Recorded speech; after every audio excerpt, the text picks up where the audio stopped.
Hello मेरा बच्चा party, कैसे हो आप सभी? आशा करता हूँ सभी फिट होंगे। वैसे तो तुम लोगों को बच्चा पार्टी बोलने में मेरे को थोड़ा-सा झिझक होता है क्योंकि तुम लोग क्लास 11th में पहुँच गए हो, क्लास 6 से पढ़ते-पढ़ते। लेकिन फिर भी बेटा रहोगे तो मेरे बच्चे ही। तो चलो कोई बात नहीं, स्टार्ट करते हैं आज का एक्सरसाइज जो कि है एक्सरसाइज 1.2। और इस वाले एक्सरसाइज में बहुत ईज़ी है। जैसे तुमने 1.1 पढ़ा ना, रोस्टर फॉर्म तुम लोगों को मैंने एकदम डिटेल में सिखा दिया कैसे करना है। उसी तरीके से यहाँ पर जो 1.2 है, ये भी बेसिक से एक्सरसाइज है, बहुत बेसिक से एक्सरसाइज है। जो स्टार्ट होता है पहले क्वेश्चन से, जिसमें हमसे बोल रहा कि which of the following are examples of the null set.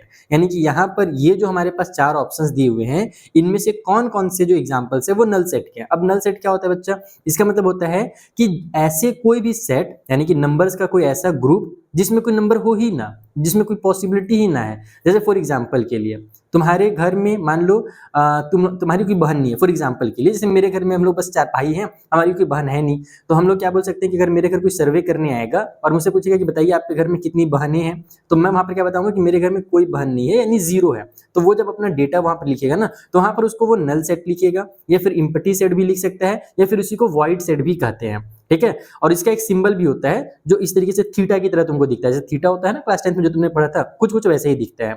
तो यहाँ पर हमारे पास इन चारों में हमें ये पता करना है कि किसमें कोई भी नंबर होगा ही नहीं, यानी ऐसे कौन से सेट हमको यहाँ पर लिख करके दिया हुआ है जिसमें कोई भी नंबर पॉसिबल ही नहीं है। जैसे पहला वाला क्वेश्चन तुम देखो, इसी से तुमको समझ में आ जाएगा कि क्वेश्चन में क्या बोला है। इसमें बोल रहा है set of odd natural numbers divisible by 2। यानी कि हमारे पास ऐसे ऑड नेचुरल नंबर्स के बारे में बताना है जो कि डिविजिबल हो 2 से, और नेचुरल नंबर होना चाहिए और ऑड नंबर होना चाहिए। तो इसको देखो कैसे लिखना, बहुत आसान सा है। तुम लोगों को पता है ना कि नेचुरल नंबर और ऑड नंबर कोई भी ऐसा नहीं मिलेगा जो 2 से डिविजिबल हो। अगर ऑड नंबर है तो ऑड बोलते ही ऐसे नंबर को है जो 2 से डिविजिबल होता ही नहीं है। तो यहाँ पर तुम इसको डायरेक्ट लिख दोगे कि no odd number is divisible by 2, यानी कि कोई भी हमारा ऑड नंबर 2 से डिविजिबल होता ही नहीं है, इसीलिए हमारा एक नल सेट होगा। या इसको हम एम्प्टी सेट भी लिख सकते हैं या फिर इसको वॉइड सेट भी लिख सकते हैं, या फिर इस तरीके से एक सिंबल तुम बना दो। ये भी एम्प्टी सेट का ही मतलब यानी वो होता है, साइन होता है कि अगर हम लोग इतना डिटेल में ना लिखना चाहे तो ऐसे लिख दे। जैसे हम लोग क्लास 9th में हम लोग ऐसे नहीं सीखे थे पैरेललोग्राम कैसे शॉर्टकट में लिखना, तो कुछ-कुछ ये वैसे ही है, कुछ-कुछ वैसे ही। एम्प्टी सेट को इस तरीके से डिनोट भी किया जाता है। तो फर्स्ट वाला जो होगा वो एम्प्टी सेट का एग्जांपल हो जाएगा। तो इसी तरीके से बाकी वाले को भी तुमको देखना है। और हाँ, अगर तुम यहाँ पर आईआईटी या जेईई में तैयारी कर रहे हो ना एग्जाम की, तो तुम्हारे लिए बहुत बेहतरीन अपॉर्चुनिटी है अनअकैडमी के साथ। मैंने लिंक दे दिया है डिस्क्रिप्शन बॉक्स में, वहां पर जाकर के आप लोग अनअकैडमी के जो बैचेस हैं वो फटाफट एक्सप्लोर कर लीजिए, क्योंकि उसमें जो टीचर है ना वो बेस्ट टीचर तुमको पढ़ाने वाले हैं। तो यहाँ पर मैं वापस आता हूँ और जो सेकंड वाला क्वेश्चन है उसे बताता हूँ।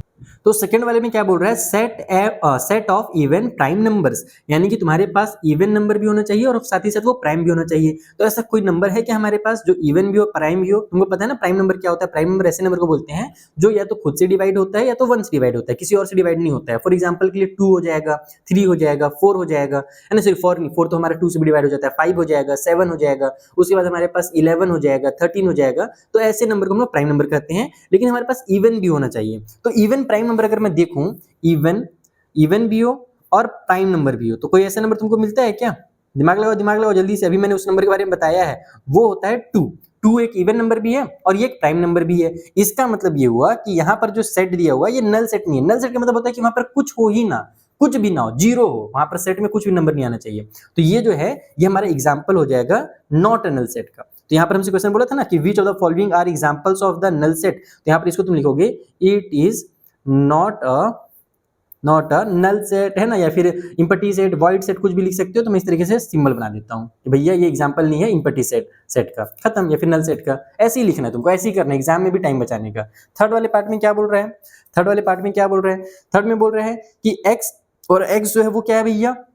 नेचुरल नंबर है। एक्स नेचुरल नंबर है। नेचुरल नंबर यानी कि 1 2 3 4 कुछ भी हो सकता है। लेकिन यहाँ पर ये भी बता दिया है कि जो एक्स है ना वो 5 से छोटा है और x साथ ही साथ 5 से 7 से बड़ा भी है। तो अरे ये तो कोई पॉसिबल ही नहीं होगा। तुम इसको देखो ध्यान से समझो। इसमें बोल क्या रहा है कि x जो है वो हमारे पास नेचुरल नंबर है। नेचुरल नंबर तो हम जानते हैं, जो हमारे नेचुरल नंबर हैं उनके बारे में हम लोग अच्छे से जानते हैं। नेचुरल नंबर भैया 1 होता है, 2 होता है, 3 होता है ना?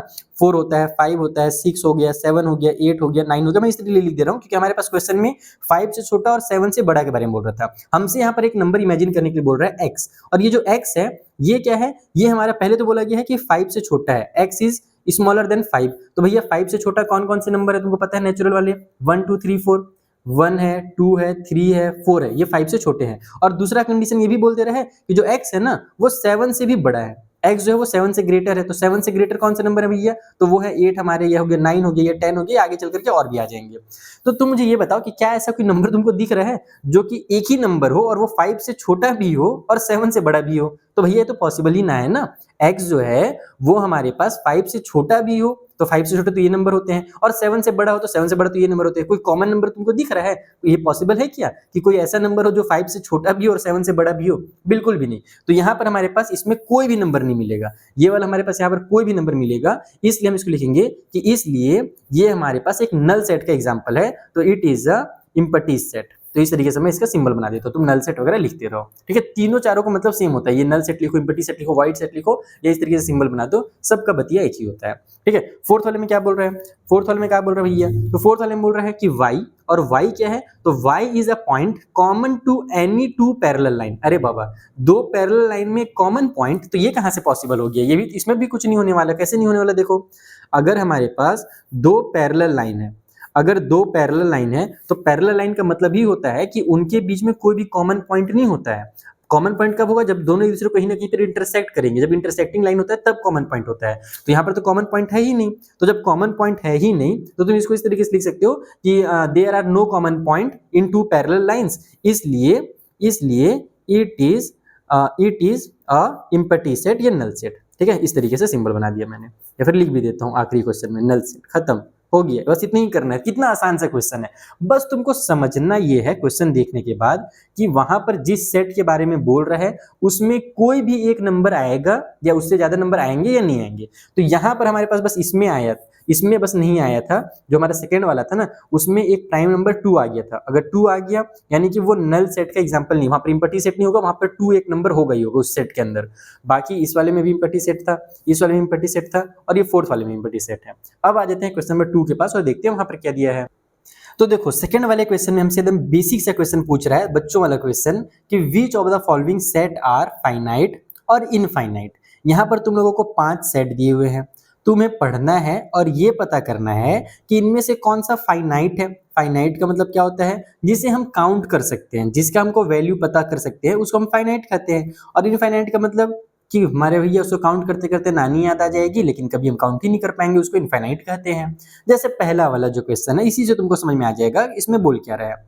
The set of months of a year, एक साल में जो मंथ का सेट अगर हम बनाए तो वो जो सेट बनेगा क्या वो फाइनाइट होगा या वो इनफाइनाइट होगा।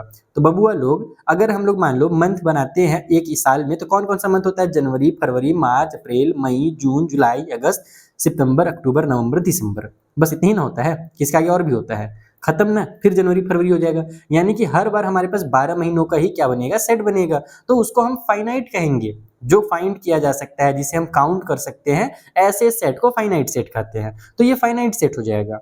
यहाँ पर देखो 1 2 3 लिखा है और फिर आगे में देखो डॉट डॉट डॉट लगा दिया है। और ये हमने क्लास 9th में सीखा था ना कि अगर इररेशनल नंबर होता है तो वो हमारा क्या होता है, कभी वो रिपीट भी नहीं होता है और कभी टर्मिनेट भी नहीं होता है, वो आगे चलते चले जाता है। और इसके लिए हम लोग डॉट डॉट डॉट लगा देते हैं लास्ट में। इसका मतलब ये होता है कि ये आगे और चलते जाएगा, इनफाइनाइट है, ये कभी खत्म ही नहीं होगा, जैसे इररेशनल नंबर होते हैं।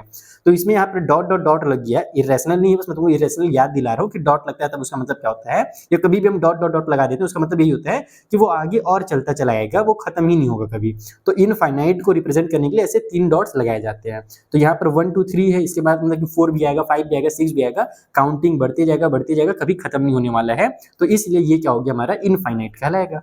खत्म। लिखना कैसे ही मैं सिखाऊंगा, टेंशन ना लो, बस लिखना बेसिक सा है, स्टेटमेंट अपने से बना करके लिख सकते हो, पहले समझ लो। थर्ड वाले में क्या बोल रहा है, तो यहाँ पर 1 2 3 दिया है, फिर डॉट डॉट डॉट तो लगाया है, लेकिन लास्ट में 99 और 100 दे करके ऐसे ब्रैकेट क्लोज कर दिया है। यानी कि जो 100 है ना बच्चा, ये आखिरी वैल्यू है, ये आखिरी वैल्यू है। अगर यहाँ पर ये 99 और 100 ना लिखता, बस डॉट डॉट डॉट लगाता जैसे पिछले बार था, तब तो ये इनफाइनाइट हो जाता। लेकिन अब इसका मतलब ये हुआ कि 1 से लेकर के 100 के बीच वाले नंबर्स के बारे में यहाँ पर बात कर रहे हैं इस वाले सेट में, और इसका मतलब ये हुआ कि फाइनाइट होगा। इसे हम फाइंड कर सकते हैं 1 से 100 के बीच के नंबर्स को, तो ये फिर फाइनाइट वाला सेट हो जाएगा, काउंटेबल है ये 1 से 100 के बीच वाला नंबर। उसके बाद फोर्थ में क्या है, the set of positive integers greater than 100, यानी कि 100 से बड़े जो भी पॉजिटिव नंबर्स हैं, पॉजिटिव इंटीजर हैं, जैसे 101, 102, 103, जितना तुम लिखते जाओ, जितना तुम लिख सकते हो, सारे नंबर का जो सेट बनेगा वो कैसा सेट होगा। तो बबुआ ये तो एकदम 100 से ज्यादा कुछ भी हो सकता है बबुआ, 201, 5000, 1 करोड़, 2 करोड़। अरे बबुआ मैं तो थक जाऊंगा लिखते लिखते। तो कहने का मतलब ये है कि ये जो हमारा है ना 100 से ज्यादा वाला पॉजिटिव इंटीजर, ये हमारा इनफाइनाइट है। और जो फिफ्थ वाला बचा, the set of prime numbers less than 99, यानी कि 99 से कम वाले जितने भी प्राइम नंबर है उनको बताना है। तो ये भी काउंटेबल, हम जानते हैं प्राइम नंबर हमारा 2 होगा, 3 होगा, 5 होगा, 7 होगा, 11 होगा, 13 होगा, 17 होगा, 19 होगा, 21 नहीं होगा, 23 होगा। तो इस तरीके से हम लोग क्या कर सकते हैं, काउंट कर सकते हैं जितने भी हमारे प्राइम नंबर्स है ना 99 तक, यानी कि 1 से लेकर के 99 के बीच में। 1 तो एक नहीं प्राइम है नहीं कंपोजिट है, 2 से स्टार्ट करो, तो तुम उसको काउंट कर सकते हो 99 के बीच से पहले वाले। ये क्लास 6 में वैसे तुमने प्राइम नंबर कंपोजिट नंबर के बारे में पढ़ा भी है। तो कहने का मतलब ये कि ये हमारा काउंटेबल है, इसलिए ये हमारा इनफाइनाइट नहीं होगा, ये हमारा फाइनाइट होगा। खत्म, ऐसी बस करना था, इसमें और कुछ नहीं करना। सेकंड वाले में लिखना कैसे है तो मैंने ऐसे लिख दिया है, तुम लोग भी इसको छाप सकते हो। इसके अलावा तुम अपने स्टेटमेंट खुद से भी बना सकते हो। पहला वाला में जैसे 12 मंथ के बारे में बताया गया था, वहाँ पर एक साल में मंथ का अगर हम लोग सेट बनाए तो वहाँ पर 12 मंथ होते हैं, और 12 मंथ क्या है भैया, फाइनाइट है, तो it is a finite set, बस ऐसे लिख दो। सेकंड वाले में हमारे पास जो बोला गया था 1 2 3 था, फिर आगे डॉट डॉट डॉट लग गया था, यानी कि उसका कोई भी इंड वैल्यू नहीं है, और इंड वैल्यू नहीं है तो वो इनफाइनाइट हो जाएगा।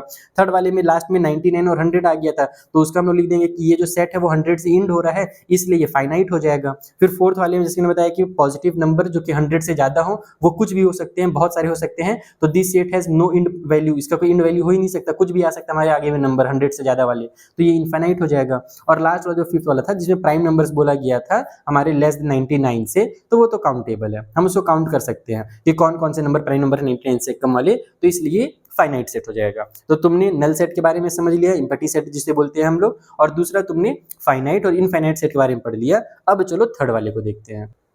सो थर्ड वाले में फिर से वही बोल रहा है कि बताइए फाइनाइट है या इनफाइनाइट है। बच्चों का खेल हम लोग से खिलवाना चाह रहे हैं, बताओ भला, इतने बड़े हो गए, 11th पहुंच गए, दाढ़ी मूछ निकल गया है, और यहाँ पर ये हम लोगों से बच्चों वाला काम करा रहे हैं। देखो पहला क्वेश्चन क्या है, the set of lines which are parallel to the X axis, X axis के पैरेलल में जो लाइंस होंगे अगर हम उनका सेट बनाएं तो वो क्या होगा, वो फाइनाइट होगा, ये इनफाइनाइट होगा। एक्स एक्सिस जानते हो ना, अरे भैया क्लास 11th पहुंच गए हो, कैसे नहीं जानोगे, ये तुम्हारा वाई एक्सिस होता है, ऐसे हम लोग ग्राफ में पढ़े हैं ना, और ये हमारा एक्स एक्सिस होता है। तो इस वाले लाइन के पैरेलल में अगर हमको लाइन बनाना हो तो हम कितनों बना सकते हैं, ये मैं एक लाइन बना देता हूँ, मैं इधर 2 लाइन बना देता हूँ, मैं नीचे में भी बना सकता हूँ, एक दो नहीं कई बना सकते हैं। जरूरी नहीं तुम्हारे यहाँ पे वाई एक्सिस खत्म हो रहा है तो यहीं पर रुक जाओ, तुम आगे भी ऐसे बना सकते हो और आगे ऐसे बना सकते हो। यानी कि इस ये मान लो एक्स एक्सिस है तुम्हारा, तो एक्स एक्सिस के पैरेलल में तुम ऊपर नीचे हर तरफ इनफाइनाइट लाइन बना सकते हो। तो अगर ये बोला जाए कि lines which are parallel to the X axis के पैरेलल में जो लाइंस हैं उनका अगर हम सेट बनाए तो वो कैसा बनेगा, तो वो हमारा इनफाइनाइट हो जाएगा। ये हम लोग कितना ही बना सकते हैं। तो फर्स्ट वाला जो होगा बबुआ वो तुम्हारा क्या हो जाएगा, इनफाइनाइट। तो इस तरीके से तुमको बस लिख देना, मैंने समझा दिया कॉन्सेप्ट, तुमको लिख देना इस तरीके से आंसर। दूसरे वाले में क्या कहा जा रहा है भैया, तो दूसरे वाले में बोल रहा है the set of letters in English alphabet. देख लो क्या काम दे रहा है हम लोगों को बच्चों वाला, इंग्लिश अल्फाबेट में जो लेटर्स होते हैं उनका अगर हम सेट बनाए तो वो फाइनाइट ही ना होगा, क्योंकि हमको पता है टोटल 26 लेटर ही होते हैं ए से लेकर के जेड तक हमारे पास। तो भैया वो फाइनाइट है, उसको हम काउंट कर सकते हैं, तो बस ये वाला फाइनाइट हो जाएगा। तो बस इस तरीके से कर लेना है। थर्ड वाले को देखो, the set of numbers which are multiple of 5। ये लिख दूंगा मैं, सबके आंसर में कैसे लिखना है लिख दूंगा, फिलहाल बस यहीं पे मैं समझाते जाता हूँ। The set of number which are multiple of 5 के मल्टीपल वाले नंबर का अगर हम सेट बनाए तो वो कैसा बनेगा, वो भी इनफाइनाइट बनेगा। क्यों इनफाइनाइट बनेगा, क्योंकि 5 का मल्टीपल कुछ भी हो सकता है। 5 का 1 से मल्टीप्लाई करो तो 5 आएगा, 5 का 2 से मल्टीप्लाई करो तो 10 आएगा, 3 से करो तो 15 आएगा, है ना, 10 से करो तो 50 आ जाएगा, 11 से करो तो 55 आ जाएगा, 12 से करो तो 60 आ जाएगा। तो हम लोग कितना हो इसका मल्टीपल निकालना चाहे हम निकाल सकते हैं, वो इनफाइनाइट होता है। यानी 5 का हम जिससे भी मल्टीप्लाई करेंगे एक नया नंबर आते जाएगा, जितना हम आगे बढ़ेंगे उतना आते जाएगा। तो ये तो भैया हमारा इनफाइनाइट हो गया, ये क्या हो गया हमारा इनफाइनाइट हो गया। तो इस तरीके से इसको बना लेना है। इसके आगे और भी कुछ क्वेश्चन दिए हुए हैं यहाँ पर फोर्थ और फिफ्थ नंबर में। फोर्थ वाले में बोल रहा है कि the set of animals living on the अर्थ यानी अर्थ में रहने वाले अगर हम लोग एनिमल्स के बारे में अगर हम उनका सेट बनाएं तो वो कैसा होगा। तो ये थोड़ा तगड़ा क्वेश्चन है। कुछ बच्चों को लगेगा कि सर ये तो इनफाइनाइट है, बहुत सारे एनिमल रहते हैं, लेकिन बच्चा इनफाइनाइट का मतलब ये होता है कि जिसे हम कभी काउंट ही ना कर सके, हम काउंट करना चाहें तो भी काउंट ना कर सके। जैसे हम लोग काउंटिंग जब स्टार्ट करेंगे 1 2 3 4 तो हम आगे बढ़ते जाएंगे बढ़ते जाएंगे बढ़ते जाएंगे। हमारा उम्र अभी मान लो अगर 20 साल हो रहा है, 20 तो नहीं हो रहा होगा, तुम लोग कितना उम्र हो रहा होगा अभी, तुम लोग 11वीं में पहुंचे ना, तो 11 और 5 16, 16 साल हो रहा होगा तुम लोगों का उम्र, 16 15 16 17 इसी आसपास हो गया, तुम लोगों का उम्र खत्म हो जाएगा। मान लो तुम बैठे काउंट करना, तुम्हारा 20 साल उम्र हो गया, तुम्हारा 25 साल उम्र हो गया, तुम काउंट करते जा रहे हो, नंबर आगे आते जा रहा है आते जा रहा है आते जा रहा है। तो जो काउंटिंग नंबर्स होते हैं वो हमारे इनफाइनाइट होते हैं, वो इनफाइनाइट होते हैं। लेकिन अगर एनिमल्स को हम काउंट करने बैठे तो ये पॉसिबल है कि एक समय ऐसा आएगा, भले हजारों साल बाद आए, हम काउंट करते करते 1000 साल के हो जाएं, लेकिन ये पॉसिबल है कि हम काउंट कर लेंगे, क्योंकि वो काउंटेबल होते हैं ना। एनिमल्स हमारे क्या है, काउंटेबल हैं। तो यहाँ पर ये हमारा काउंटेबल में आएगा, इसलिए ये फाइनाइट में आएगा, ये ध्यान रखना। ओके। और दूसरा वाला जो नंबर है इसमें हमसे बोल रहा है फिफ्थ वाले में कि the set of circles passing through the origin, यानी कि अगर ओरिजिन से हम पास करें सर्कल को तो कितने सर्कल बन सकते हैं। इसको थोड़ा सा डायग्राम के थ्रू समझो। ओरिजिन जानते हो ना, इसी टाइप से एक्स एक्सिस और वाई एक्सिस में ओरिजिन होता है। कहां पर समझा दूं, यहीं पर फिफ्थ नंबर डाल के समझा देता हूं, ठीक है। ये देखो, ये y एक्सिस हो गया, ये x एक्सिस हो गया, इस वाले पॉइंट को ओरिजिन बोलते हैं। तो इस वाले पॉइंट से क्या हम सर्कल को गुजार सकते हैं? बिल्कुल। तुम यहाँ पर ऐसे सर्कल बना दो, तुम यहाँ पर दूसरा कोई से सर्कल बना सकते हो, मतलब इधर से सर्कल बना सकते हो, इससे बस गुजरना चाहिए। तुम इधर से सर्कल बना सकते हो, तुम इधर से सर्कल बना सकते हो, छोटा सर्कल बना सकते हो, बड़ा सर्कल बना सकते हो, है ना। मैं तो थोड़ा सा खराब डायग्राम बना दे रहा हूँ, यानी कि इस वाले पॉइंट से तुम कितना सर्कल बना सकते हो भाई, तुम छोटा बड़ा। इधर से देखो, मैं इधर से बना दिया, मेरा मन कर रहा है मैं इधर से बना दिया, मेरा मन कर रहा है मैं इधर से बना दिया, यानी कितना भी चाहूँ मैं बनाते जाऊंगा, खिचड़ी बन जाएगा, खराब दिखने लगेगा। तो यहाँ पर हम किसी भी पॉइंट से कितना भी ज्यादा सर्कल क्रॉस करा सकते हैं। इसका मतलब ये हुआ कि ये इनफाइनाइट है, ये इनफाइनाइट है। इसमें हम बनाते जाएंगे, ये कभी खत्म नहीं होगा। हमारा उम्र भी 17 साल हो रहा है, हम बनाते बनाते पेज खत्म हो जाएगा, फिर दूसरा पेज इसी के ऊपर लगा करके उसी पॉइंट में बनाते जाएंगे, कभी भी खत्म नहीं होने वाला। ये तो इनफाइनाइट होने वाला है। तो फिफ्थ वाला इनफाइनाइट हो गया। तो बस इतना ही करना है तुमको, और कुछ नहीं करना है। तो मैं थोड़ा सा यहाँ पे लिख देता हूँ कैसे कैसे लिखना है। तो देखो, मैंने कुछ इस तरीके से अपने से स्टेटमेंट बना करके लिख दिया है। तुम लोग ऐसे लिखना चाहो तो लिख सकते हो, खुद से बनाना चाहो तो खुद से स्टेटमेंट बना करके भी लिख सकते हो। यहाँ पर मैंने कुछ इसका स्टेटमेंट नहीं बनाया, तुम चाहो तो लिख लो कि there are infinite number of parallel lines parallel to X axis, so it is a infinite set. उसके बाद यहाँ पर मैंने बता दिया फिफ्थ वाले में कि infinite number of circle pass through the origin, ये बता दिया। सेकंड वाले में there are 26 letter, so it is a finite. फिर हमारा थर्ड वाले में मल्टीपल ऑफ 5 बोला था, तो multiple of 5 are infinite, so it is a set of infinite.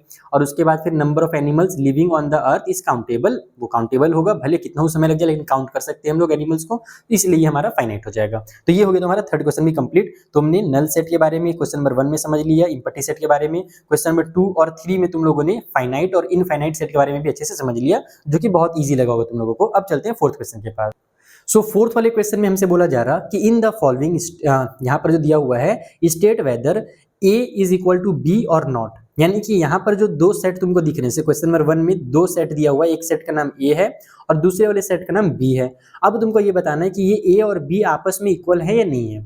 तो इक्वल में रहने के लिए सिंपल सा एक कंडीशन देख लेना तुम लोग कि यहाँ पर जो जो चीजें दी हुई है वही इधर भी होनी चाहिए, एकदम सेम टू सेम। आगे पीछे हो सकता है, सीक्वेंस में आगे पीछे हो सकता है, लेकिन सेम टू सेम सारे के सारे कॉमन होने चाहिए। अगर एक भी अनकॉमन निकल गया तो फिर वो इक्वल नहीं होगा। इसको लिखना कैसे वो भी मैं समझाऊंगा। तो पहले वाला को देखो, यहाँ पर ए बी सी डी, इसके जो 4 एलिमेंट हमको दिए हुए हैं, यहाँ पर भी देखो ए बी सी डी है 4 एलिमेंट। इसका मतलब ए और बी यहाँ पर इक्वल हो जाएंगे, इसके एलिमेंट्स आपस में इक्वल है तो इक्वल हो जाएंगे।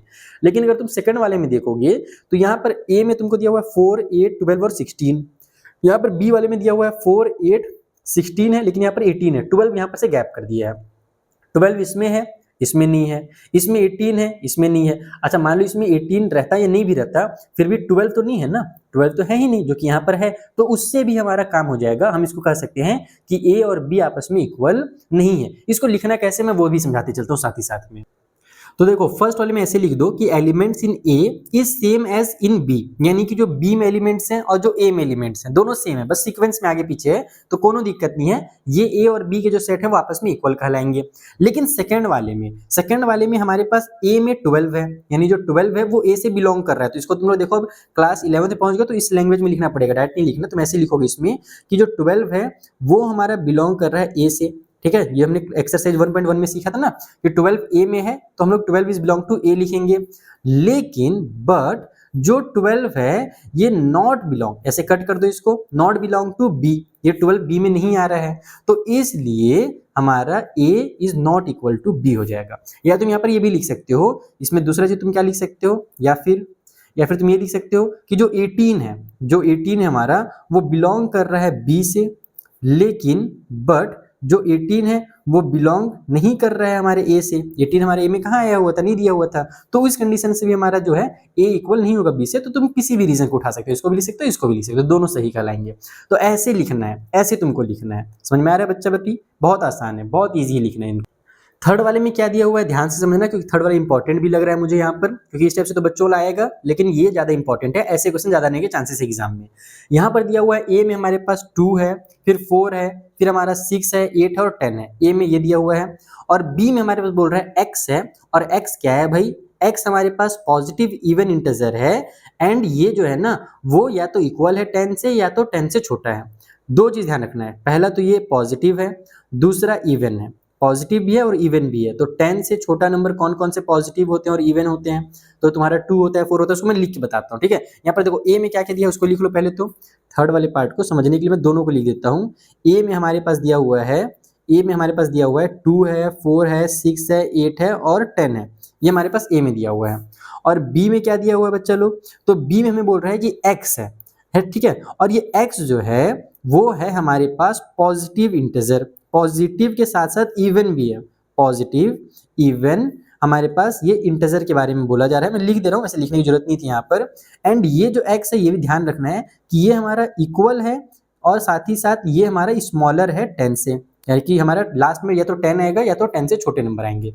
तो कौन कौन से नंबर हैं जो हमारे पास इवन होते हैं, पॉजिटिव होते हैं, 10 या 10 से छोटे होते हैं। तो एक तो 2 हमारा है, इवन है, पॉजिटिव है और 10 से छोटा है। 4 भी हमारा जो है ना वो इवन है, पॉजिटिव है और 10 से छोटा है। 6 भी वैसी हो जाएगा, 8 भी वैसी हो जाएगा, और हमारे लास्ट में 10 भी हम लिखेंगे, क्योंकि यहाँ पर जो x था वो इक्वल टू 10 भी था, तो तुम लास्ट में 10 को भी लिख दोगे। अब तुम देखो यहाँ पर और यहाँ पर सेम टू सेम आ गया, ए और बी के जो एलिमेंट्स है वो सेम आ गए। तो इसी तरीके से जैसे पहले हमने लिखा था elements in A is same as in B, तो यहाँ पर भी हमारा जो ए है वो इक्वल हो जाएगा बी के, ए जो है वो इक्वल हो जाएगा बी के। ऐसिच करना है, ऐसिच करते चलो, तुम्हारा काम होते चला जाएगा। इस तरीके से थर्ड वाला पार्ट कंप्लीट हो जाएगा।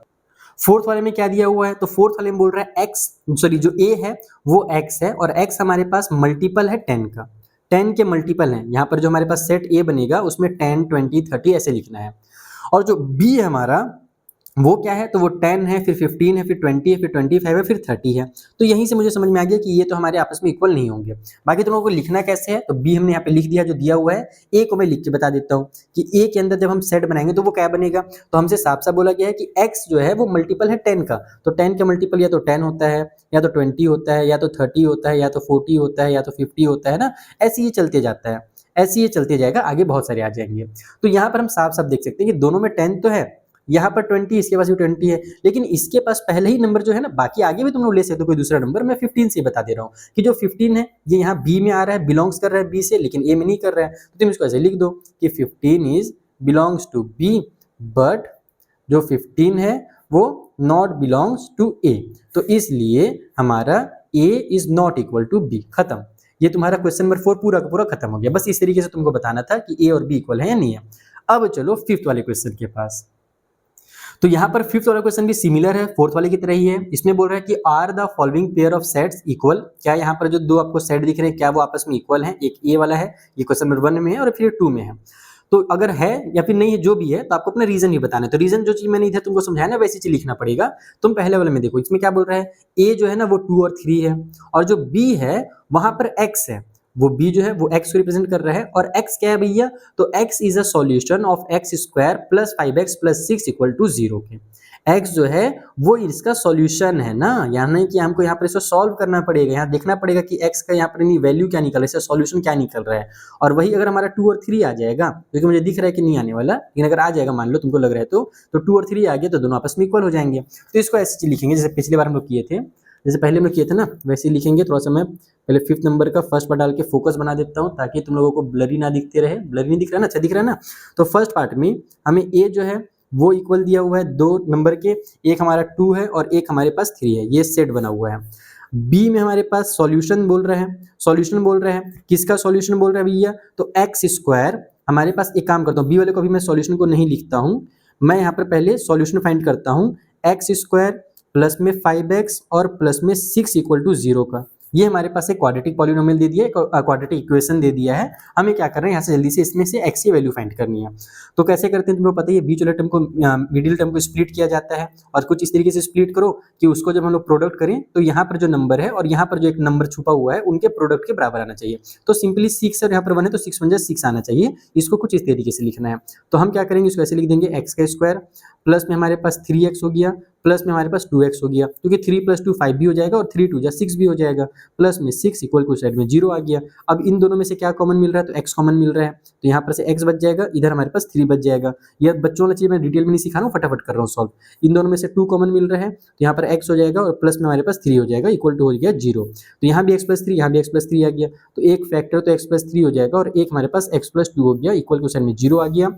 तो अगर मैं x + 3 इक्वल टू 0 लूंगा तो x की वैल्यू देखो मैंने बोला था ना, नहीं आएगा, सेम जो दिया हुआ है -3 आ गया। और उसी तरीके से अगर मैं x + 2 इक्वल टू 0 लेता हूं तो x की वैल्यू -2 आ जा रही है, x की वैल्यू -2 आ जा रही है। यानी कि हमारे पास जो सॉल्यूशन आ रहा है ना वो -2 और -3 आ रहा है। जो सॉल्यूशन आ रहा है वो -2 और -3 आ रहा है। तो तुम यहाँ पर साफ साफ इसी तरीके से लिख दोगे जैसे तुमने पहले लिखा था कि यहाँ पर तुम इसको किसी को भी यूज कर सकते हो, कोई भी नंबर यूज कर सकते हो क्योंकि सब अलग अलग है। तो मैं मान लो 2 को यूज कर दे रहा हूँ, मैं लिख दे रहा हूँ कि जो 2 है वो बिलोंग्स कर रहा है हमारे a से, बट जो 2 है वो बिलोंग नहीं कर रहा है हमारे b से। ये हमारे पास -2 आ रहा है, 2 तो आ नहीं रहा है यहाँ पर, तो इसलिए यहाँ पर a is not equal to b होगा, a is not equal to b होगा और यही हमारा फाइनल आंसर होगा। तो इस तरीके से तुमको फर्स्ट वाले पार्ट को कंप्लीट करना था, सॉल्व करना था। चलो सेकंड पार्ट बनाते हैं। फिफ्थ वाला क्वेश्चन और ज्यादा इंटरेस्टिंग है क्योंकि यहाँ पर जो दिया हुआ है क्वेश्चन ये एक्सरसाइज 1.1 से रिलेट करके दिया हुआ है। तो 1.1 जो बच्चा अच्छे से पढ़ा होगा वो तो तुरंत बना लेगा। इसमें बोल रहा है 2 सेट है, एक है a और a के अंदर हमारे पास x है और x क्या है, तो x जो है वो लेटर है in the word follow. Follow में जो लेटर्स हमारे पास हैं वो हमारे x को रिप्रेजेंट कर रहे हैं और उसी तरीके से यानी x जो है उनको रिप्रेजेंट कर रहा है। और उसके बाद जो b है वहां पर y दिया हुआ है और y क्या है, तो y लेटर है वॉल्फ के अंदर, यानी वॉल्फ में जो हमारे लेटर यूज हो रहे हैं वो है। तो जब तुम इसको सेट के फॉर्म में लिखोगे तो कैसे लिखोगे, तुम लोगों ने एक्सरसाइज 1.1 में क्या सीखा था, 1.1 में क्या सीखा था, जो तुम्हारा a होगा इसमें जब हम लोग इसको सेट के फॉर्म में लिखेंगे तो ध्यान रखना है कि हम उन्हीं लेटर्स को लिखेंगे जो एक एक बार आ रहा है, जो डबल डबल रिपीट हो रहा है उसको बस एक ही बार लिखेंगे। जैसे देखो f लिखूंगा मैं, f आ रहा है हमारे पास तो पहले मैं f लिखूंगा, फिर o आ रहा है तो मैं o भी लिखूंगा, फिर l आ रहा है तो मैं l भी लिखूंगा, लेकिन फिर से एक बार और l आ जा रहा है तो उसको मैं दोबारा नहीं लिखूंगा, एक ही बार लिखा जाता है। फिर से हमारे पास o आ रहा है तो उसको भी दोबारा नहीं लिखूंगा क्योंकि मैंने एक बार o लिख दिया है। लास्ट में w आ रहा है फॉलो में तो उस w को उतार दूंगा क्योंकि वो एक ही बार है। ठीक है, तो हम लोग क्या करते हैं कि हम लोग जब इसको उतारते हैं ना, जब हम लोग लेटर्स उतारते हैं तो जो डबल डबल रिपीट हो रहा है उसको डबल डबल नहीं लिखा जाता, उसको बस एक ही बार लिखा जाता है। और उसी तरीके से बी में जो हमारे पास वॉल्फ दिया हुआ है तो वॉल्फ में W आ रहा है तो उसको पहले लिख लो, फिर O आ रहा है उसको भी लिख लो, फिर L आ रहा है उसको भी लिख लो, फिर F आ रहा है उसको भी लिख लो। अब तुम देखो यहाँ पर कि क्या दोनों में सेम टू सेम है, यहाँ भी F है, यहाँ भी F है, यहाँ भी O है, यहाँ भी O है, यहाँ भी L है, यहाँ भी L, यहाँ भी W है और यहाँ भी W है, यानी कि दोनों के एलिमेंट्स क्या है आपस में सेम है, इसलिए हमारा A इज इक्वल टू होगा B के। तो ये हो गया तुम्हारा सेकंड वाला पार्ट। तो इसमें तुमको बस ये पता होना चाहिए था, अगर तुमने एक्सरसाइज 1.1 में ये सीखा हुआ है तो तुम्हारे लिए ये क्वेश्चन बाएं हाथ का खेल है। चलो एक लास्ट क्वेश्चन 6 नंबर का बचा हुआ है, फटाफट उसे बना लेते हैं। और हाँ, जो मैं यहाँ पर जितना पढ़ा रहा हूँ ना इसके नोट्स तुम लोगों को मेरे टेलीग्राम चैनल पे मिल जाएगा, डिस्क्रिप्शन में उसका भी लिंक दिया हुआ है। और जो मैं आगे के एक्सरसाइजेस कराऊंगा वो भी तुम लोगों को मैंने डिस्क्रिप्शन में लिंक दे दिया है, वहां से जाकर के तुम देख सकते हो आगे के एक्सरसाइजेस की भी वीडियो।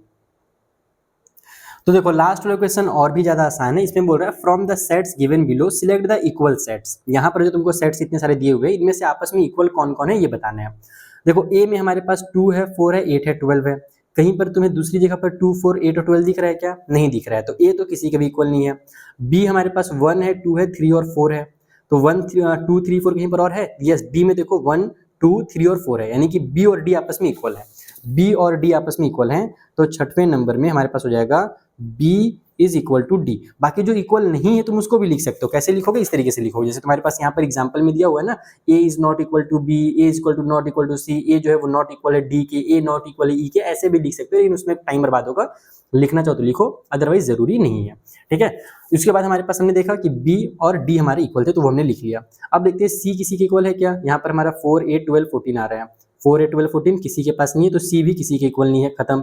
डी और बी तो इक्वल हो ही गया, तो डी को देखने की जरूरत नहीं है। ई को देख लो, ई में -1 और 1 है, जी में भी तुम देखो -1 1 और 1 है, आगे पीछे है उससे कोई दिक्कत नहीं है, बस एलिमेंट सेम होने चाहिए। तो यस, दोनों में एलिमेंट सेम है, यहाँ भी -1 1 है, यहाँ भी -1 और 1 है। तो इसका मतलब ऑल्सो हमारे पास कौन सा था, ई था ना, तो ई जो होगा वो इक्वल हो जाएगा हमारे जी के।